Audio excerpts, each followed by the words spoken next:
Hello বন্ধুরা, কেমন আছো তোমরা সবাই? আশা করছি অনেক ভালো আছো। আমি আফসারা হক, তোমাদের সবাইকে স্বাগত জানাচ্ছি গো জি8-এ।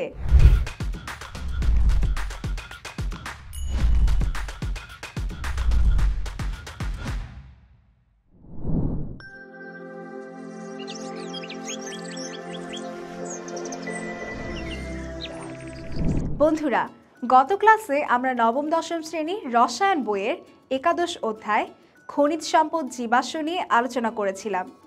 আজকের পর্বে আমরা এই অধ্যায়ের বাকি অংশ নিয়ে আলোচনা করব।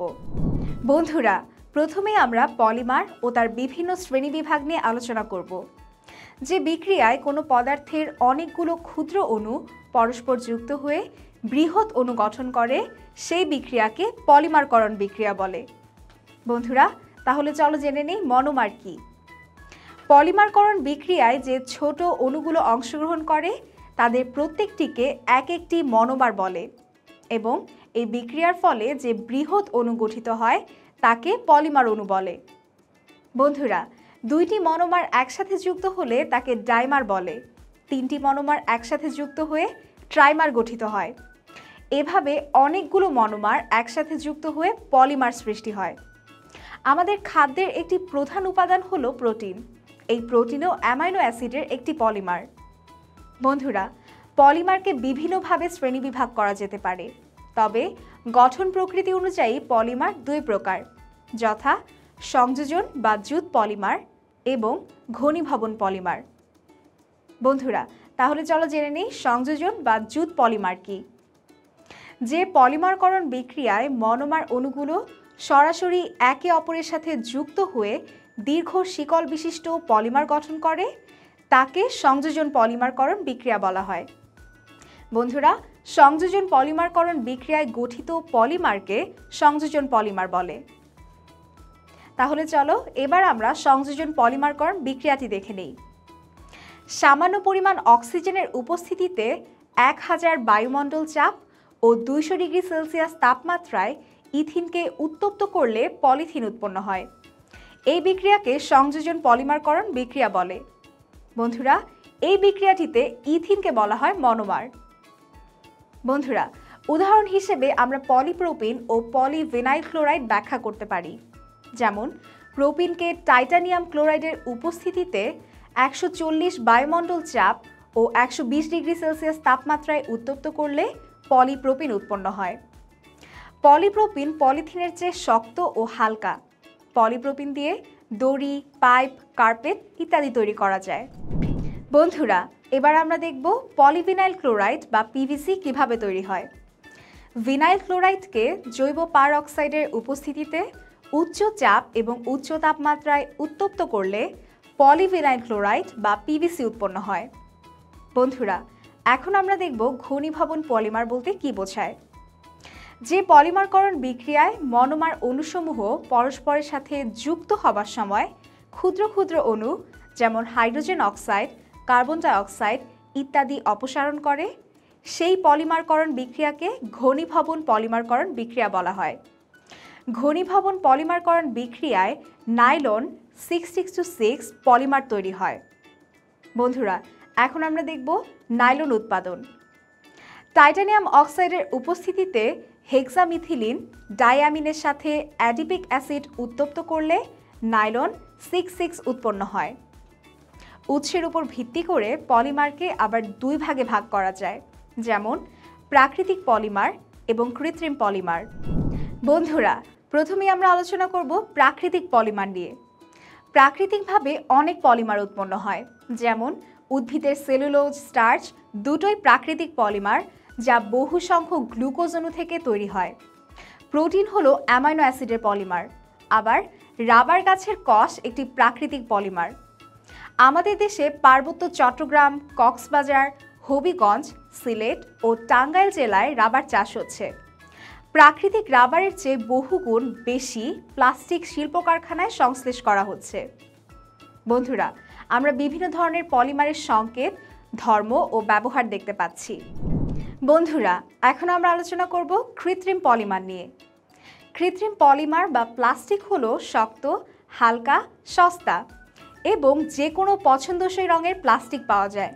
প্লাস্টিকে গলানো যায় এবং ছাঁচে ঢেলে যে কোনো আকার দেয়া যায়। অনেকেই পরিত্যক্ত প্লাস্টিক অংশটি গলিয়ে নানা কিছু তৈরি করেন।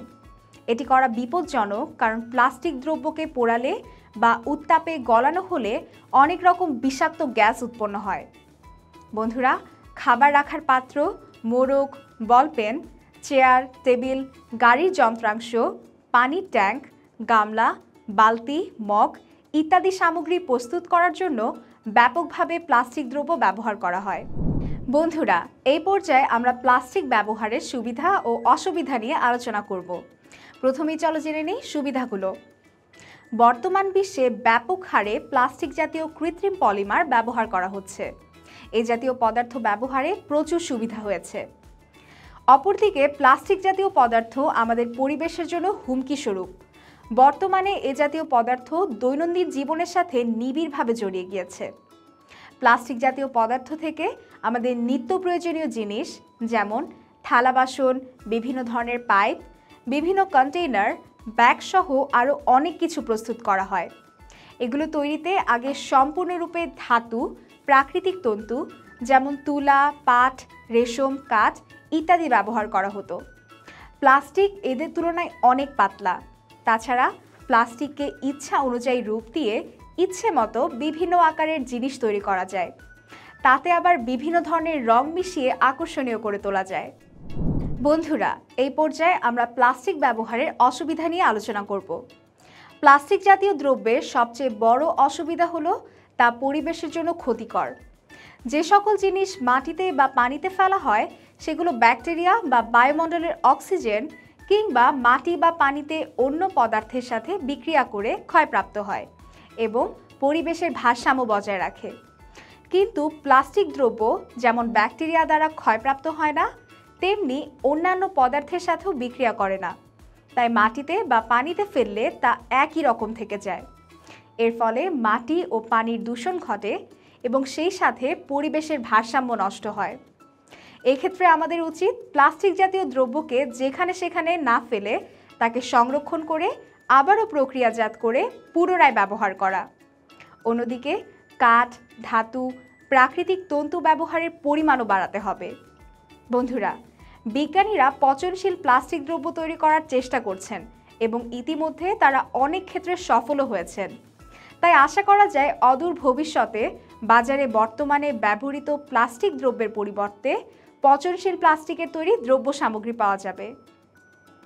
বন্ধুরা, এখন আমরা আলোচনা করব জৈব ও অজৈব যৌগের পার্থক্য নিয়ে। সাধারণত সমযোজী বন্ধনের মাধ্যমে জৈব যৌগসমূহ গঠিত হয় এবং আয়নিক বন্ধনের মাধ্যমে অজৈব যৌগসমূহ গঠিত হয়।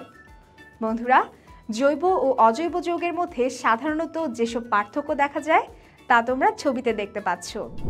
বন্ধুরা, আমাদের আজকের এপিসোড তাহলে এই পর্যন্তই। দেখা হবে পরবর্তী এপিসোডে নতুন কোনো টপিক নিয়ে। আর সেই পর্যন্ত তোমরা ভালো থেকো, সুস্থ থেকো এবং অবশ্যই গো জি8 এর সাথেই থেকো।